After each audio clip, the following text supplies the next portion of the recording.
Salut à tous, c'est Lunaris. Aujourd'hui, le test de la Lexmoto LXR 125 de 2021. Allez, c'est parti!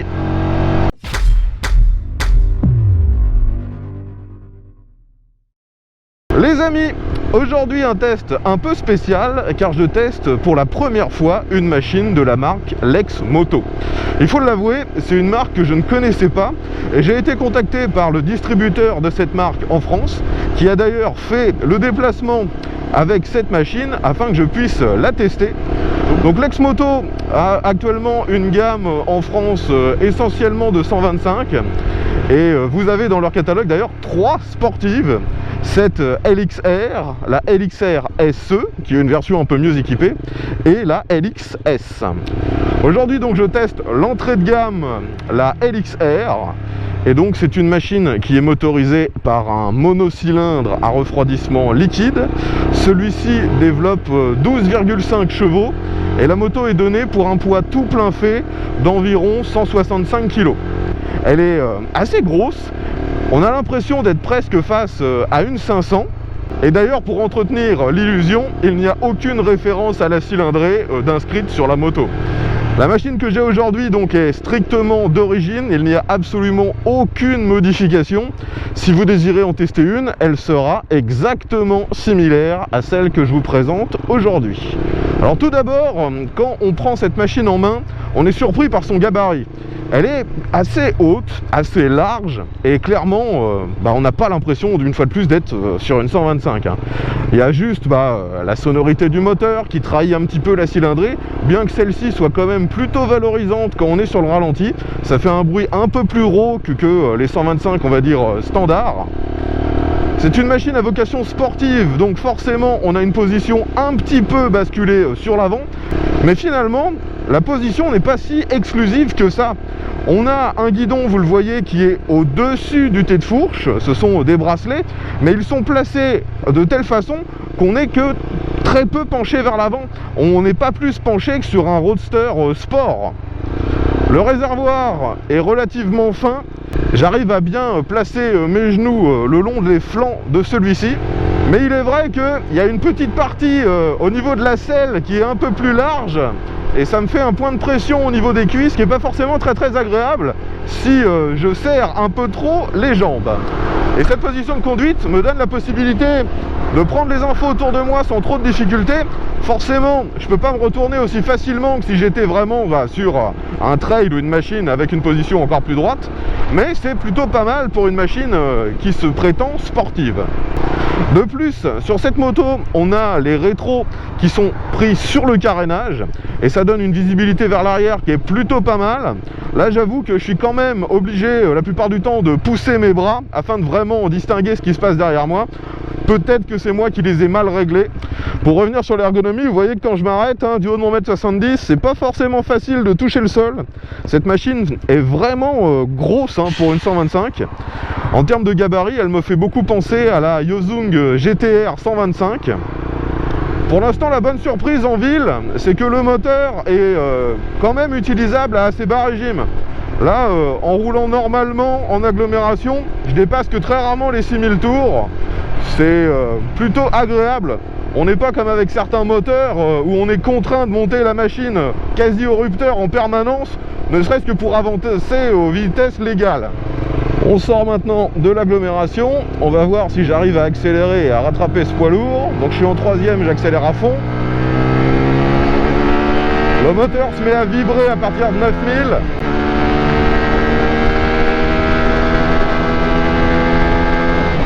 Et vous l'entendez, entre 9 et 10 000, la sonorité devient vraiment plus forte. Une fois de plus, vu que c'est une machine un peu sport, on a une bulle pour nous protéger un minimum du vent. Mais pour l'instant, j'ai pas l'impression que ce soit très efficace. On verra ce que ça donne tout à l'heure sur l'autoroute. Une grosse surprise quand même pour l'instant, c'est la différence de sonorité entre les bas régimes et les hauts régimes. Là, je roule à moins de 5000 tours, la sonorité est un peu rauque, c'est plutôt valorisant pour une 125. Et quand on monte dans les tours, là on retrouve vraiment la sonorité des 125 qui gueule un peu, mais où c'est pas forcément très agréable.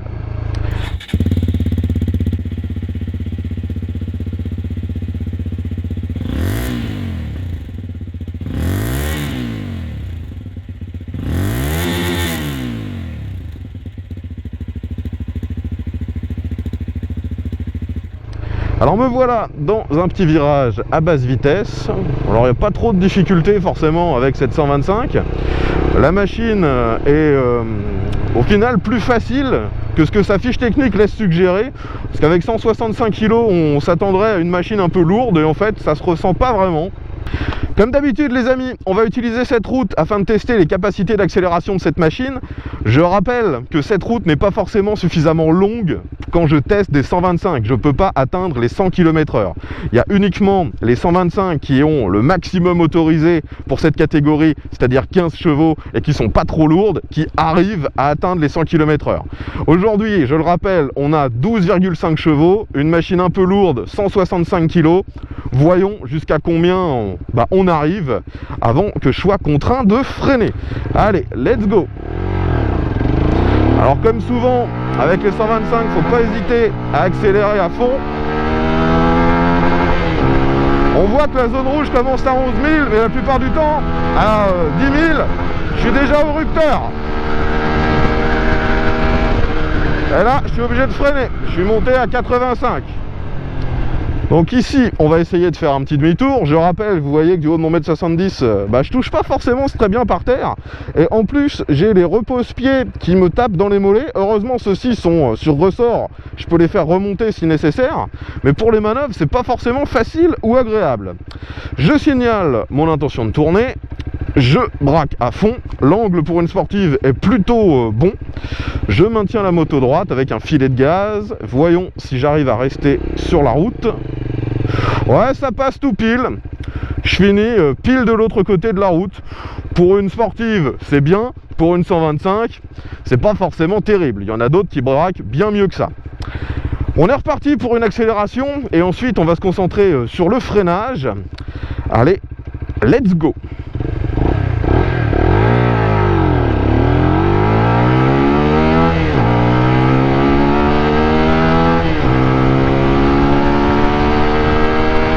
À 70, 80, 85 et maintenant je vais freiner. Donc le frein arrière freine extrêmement bien et le frein avant, rien à dire. Franchement, cette machine doit être pour l'instant la moto avant 125 qui a le CBS le plus efficace. Cette machine, vu qu'elle n'est pas équipée de l'ABS, vous vous souvenez peut-être de cette réglementation pour les 125, l'ABS n'est pas obligatoire, mais si vous ne l'avez pas, vous êtes obligé d'avoir un CBS, donc un freinage combiné. Ce qui fait qu'actuellement, lorsque je freine de l'arrière, ça freine aussi de l'avant, et si je freine de l'avant, ça freine aussi un petit peu de l'arrière.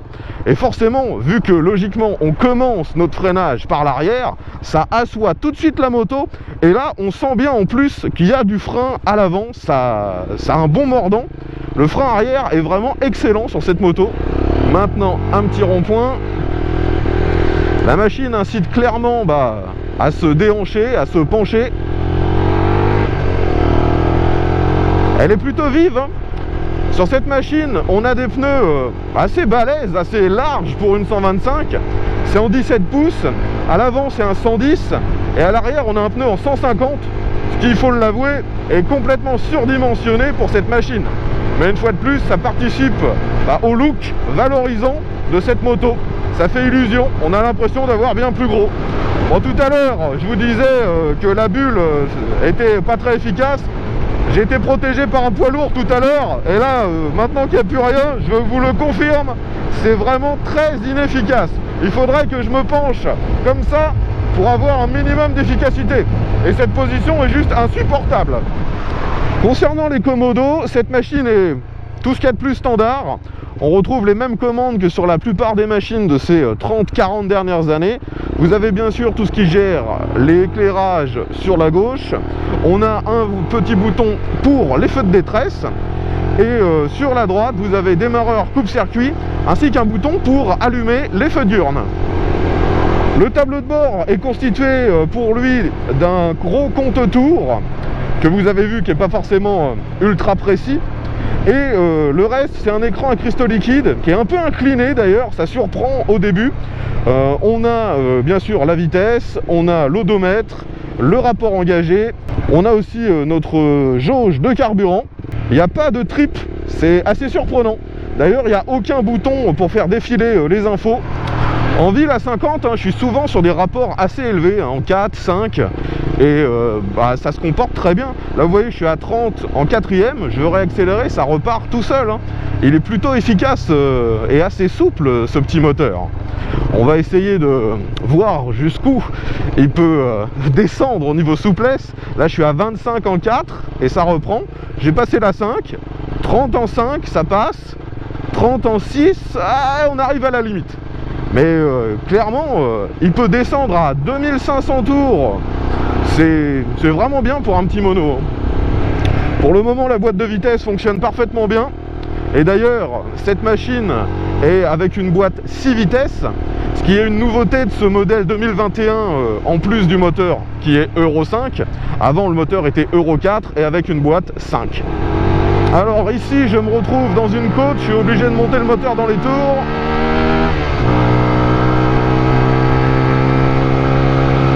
Et clairement, lorsqu'on monte à haut régime, au-delà des 7000, ça vibre pas mal. Et la sonorité, je la trouve pas terrible.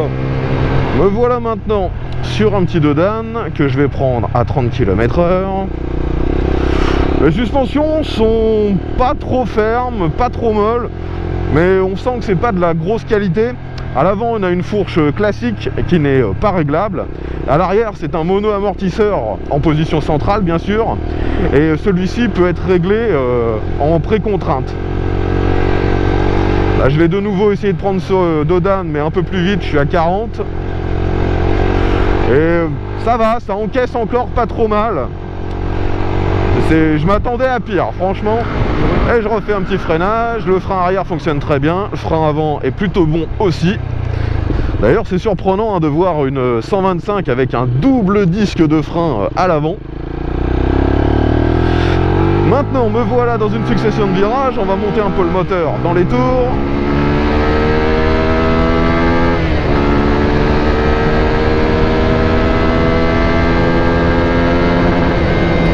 Ouais, c'est vraiment pénible ce compte tour qui va pas jusqu'à 11 000 en fait.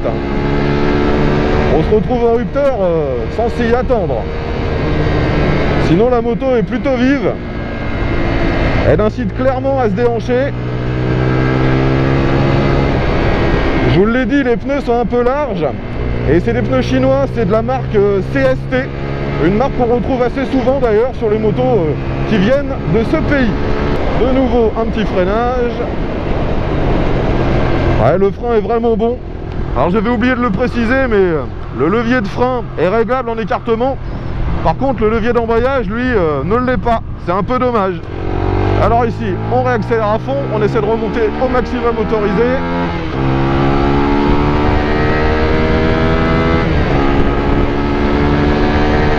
Et me voilà, 80. Donc comme souvent avec des 125, on arrive à remonter aux mêmes vitesses que les véhicules classiques, mais il ne faut pas espérer aller plus vite. Et je pense vraiment qu'une voiture, même standard, qui accélérait fort, vous la rattraperez pas. Donc vous voyez, là je me déplace dans le trafic, il n'y a aucun problème. En restant même à mi-régime, le moteur a suffisamment de performance. Et c'est pour moi très clairement avant les 7000 tours que ce moteur est le plus agréable. Après il est capable d'aller plus haut, mais ça fait beaucoup de vibrations.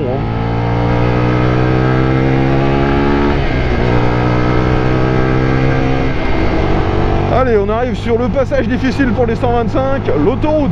Donc je redescends dans les rapports, je monte dans les tours et j'essaie de m'engager. Bon, je me penche un peu pour gagner en aérodynamique. J'arrive à remonter à 95. Ici ça monte. Je prends quand même un tout petit peu de vitesse, très certainement grâce à l'aspiration du véhicule devant moi. J'arrive à 100. Je vais essayer de dépasser.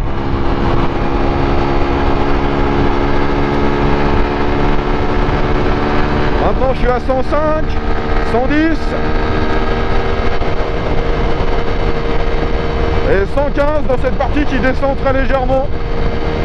Vous voyez que je suis en 6ème à 9000 tours, donc je pense pas que la machine soit réellement capable de prendre beaucoup plus de 120. Et une fois de plus, la bulle n'est efficace que si vous vous couchez à mort sur le réservoir. Maintenant ça remonte un tout petit peu et vous voyez que je perds tout de suite quelques km/h. La vitesse de croisière sur cette moto, hein, c'est 110 sur l'autoroute, faut pas espérer beaucoup mieux. Allez, sortons de l'autoroute. De toute façon, les 125, je le rappelle, hein, sont autorisés sur ces routes, mais c'est clairement pas là qu'elles sont le plus agréables. Hein. Les 125 sur l'autoroute, ça fait toujours un peu flipper à cause du manque de performance. Concernant l'éclairage, c'est une moto tout à fait moderne, donc on a des LED absolument partout. À l'avant, à l'arrière, les clignotants, les feux diurnes, enfin tout est à LED. Et ça participe au côté moderne, haut de gamme de cette machine. Là, je suis un peu en côte, j'essaie de dépasser ce camion. C'est pas forcément très facile, je suis en 5e.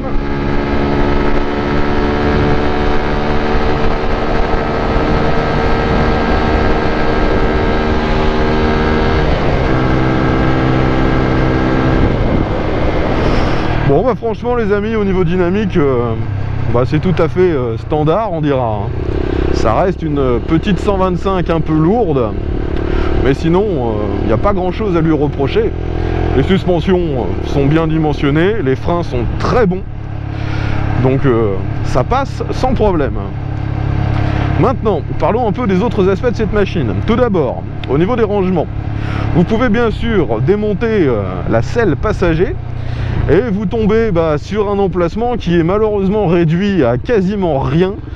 Vous pouvez peut-être y mettre un gilet jaune, un tout petit bloc disque, mais c'est vraiment ridiculement faible l'espace qu'il y a sous la selle. En termes de consommation, la fiche technique indique un peu plus de 2,5 litres au 100, donc il faut être honnête, hein, je pense qu'en réalité ça consomme entre 2,5 litres et 3 litres, ce qui me semble à peu près normal hein, pour ce genre de machine. Si vous désirez rouler avec un passager, la moto en est capable, elle est bien sûr homologuée de place. La selle passager est relativement large, donc ce sera faisable, même si, comme toutes les machines un peu sport, ce ne sera pas forcément du plus grand confort pour le passager. Donc globalement, pour résumer, cette LXR, eh bien, c'est une moto qui se destine essentiellement pour moi à deux publics. Soit ceux qui veulent une machine un peu lookée pour faire des petits trajets, ce qui ne nécessite pas forcément de grosses vitesses de pointe. Et ça, au quotidien, c'est pratique, c'est économique. Donc c'est un usage où cette moto sera très très bien. Et l'autre clientèle possible, c'est tout simplement ceux qui n'ont pas le permis moto, qui veulent une 125 un peu grosse, qui fasse illusion, qui fasse croire qu'ils ont une machine bien plus performante que ce que leur permis leur donne. Et là, il n'y a pas d'autres concurrentes en fait sur ce segment, parce que même s'il y a des 125 qui sont plus performantes actuellement, eh bien aucune n'a un gabarit de ce style. Et pour finir, l'énorme point fort de cette machine, c'est tout simplement son tarif. Elle est vendue actuellement 3 333 €, ce qui la place à 2 000 € de moins que ses concurrentes. Actuellement, il n'y a quasiment plus de 125 sport distribués en France. Il reste la Aprilia RS 125 qui doit être à 5 300 € et la Yamaha R 125 qui elle est à 5 500 €. Donc elles sont vraiment très très chères. Et si jamais vous trouvez que l'équipement de celle-ci n'est pas suffisamment haut de gamme à votre goût, sachez qu'il y a aussi au catalogue de Lexmoto la LXR SE qui elle est 300 ou 400 € plus chère et avec des suspensions un petit peu plus haut de gamme et d'autres différences qui la rendent mieux équipée. Donc pour résumer, si vous cherchez une petite 125 assez lookée pour pas trop cher sport, eh bien cette LXR est plutôt pas mal. Le seul défaut que je lui trouve au niveau esthétique, c'est la grosse différence de perception qu'on a entre les parties qui sont peintes, qui sont vraiment de qualité, ça a l'air bien fait, et les plastiques mat qui eux sont beaucoup plus cheap. C'est le seul truc qui fait que la machine, je la trouve pas au top au niveau esthétique. J'aurais aimé que les parties un peu mat soient de meilleure qualité. Là, j'ai l'impression qu'elle semble prendre les rayures très facilement. Enfin voilà les amis, tout ce que je pouvais vous dire sur cette Lexmoto LXR 125 modèle 2021. Si vous avez des questions, n'hésitez pas, mettez ça dans les commentaires. Si vous êtes déjà l'un des possesseurs de cette machine, dites-nous comment ça se passe. Est-ce que vous avez eu des problèmes? Est-ce que le réseau, vous trouvez que c'est efficace? Ce sera intéressant d'avoir votre retour d'expérience vu qu'il s'agit d'une nouvelle marque distribuée en France. J'espère les amis que vous aurez apprécié ce test. Si c'est le cas, pensez à mettre un petit pouce vers le haut, partagez la vidéo sur les réseaux sociaux et on se retrouve très bientôt pour un nouveau test. Allez, mais à tous!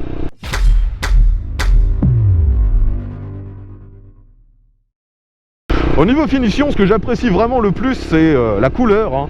Le contraste entre le noir et le doré des jantes. Je trouve que c'est vraiment très joli. Et une fois de plus, ça participe au côté valorisant de cette moto. On n'a vraiment pas l'impression d'être face à une 125.